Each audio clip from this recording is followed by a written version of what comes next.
In the dead of night, on September 26, 1983, the world was closer to ending than anyone knew, deep inside a secret Soviet command center.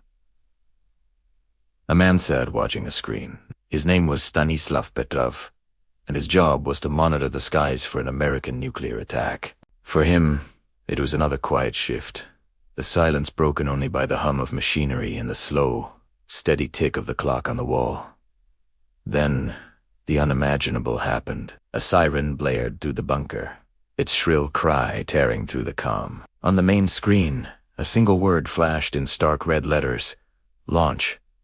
The system, a marvel of Soviet technology, had detected a missile. One missile, inbound from the United States. The protocols were clear.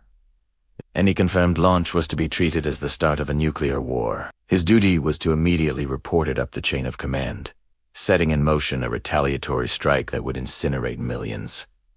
But something felt wrong. One missile. A first strike would surely involve hundreds, if not thousands, of missiles to overwhelm Soviet defenses. A single launch was illogical. It was a suicide mission for the attacker. Petrov stared at the screen, his mind racing.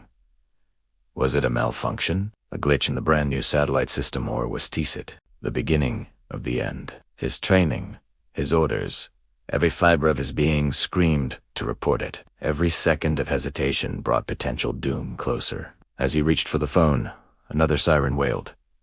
A second missile launch detected, then a third, a fourth, a fifth. The map lit up with inbound trajectories, all heading for the Soviet Union. The system was now screaming at him, confirming a coordinated attack. Any doubt should have vanished. The electronic evidence was overwhelming. The computer, designed to be infallible, was telling him that the war had begun. The red phone to his superiors felt heavy in his hand. Picking it up meant unleashing Armageddon. Around him, the bunker was a scene of controlled panic. Subordinates were shouting confirmations, their faces pale under the harsh fluorescent lights. They looked to him, their commander, for the final decision. The pressure was immense, a physical weight pressing down on him. He could hear his own heart pounding, a frantic drumbeat against the blaring alarms. But through the noise, that nagging feeling persisted. Why only 5 missiles? It still made no sense. A full-scale attack would be in a loud barrage. This felt wrong. He had to make a choice. Trust the machine, the pinnacle of Soviet engineering, or trust his own intuition, a fallible human feeling. To follow protocol was to accept the end of the world.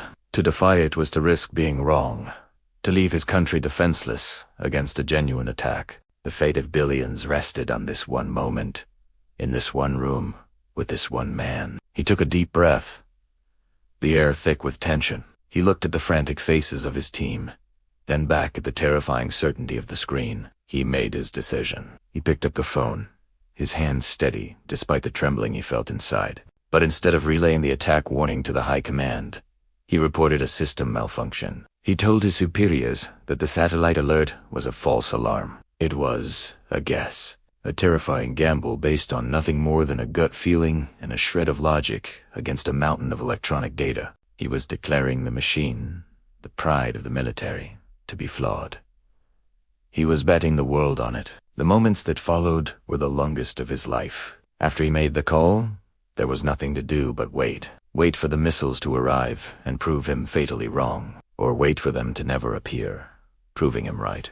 Every tick of the clock was an eternity. The alarms had been silenced, but the tension remained, a suffocating presence in the room. He stared at the radar screens, expecting to see the telltale blips of incoming warheads, but the screens remained empty. Minutes stretched into an agonizing silence. 10 minutes. 20. The estimated impact time came and went. Nothing. The sky was clear.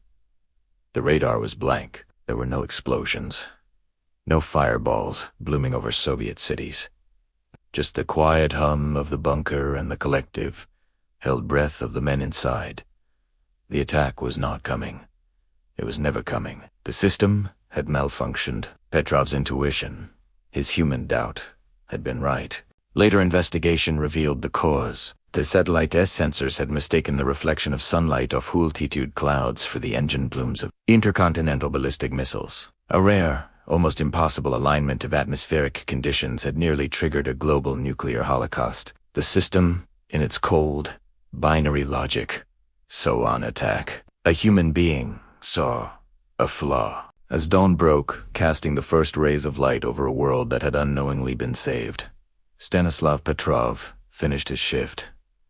He was not hailed as a hero. In fact, he was reprimanded for not following procedure and for failing to properly document his actions in the logbook. His extraordinary act of defiance was buried in classified reports. He quietly retired from the military, the man who held the fate of the world in his hands and chose peace. His story wasn't widely known for years, a secret footnote in the history of the Cold War.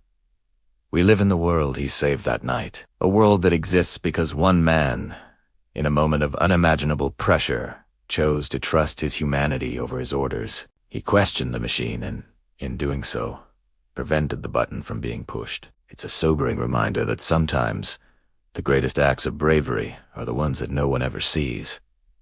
Thank you for watching. If this story moved you, consider subscribing for more glimpses into the moments that shaped our world. Stay curious.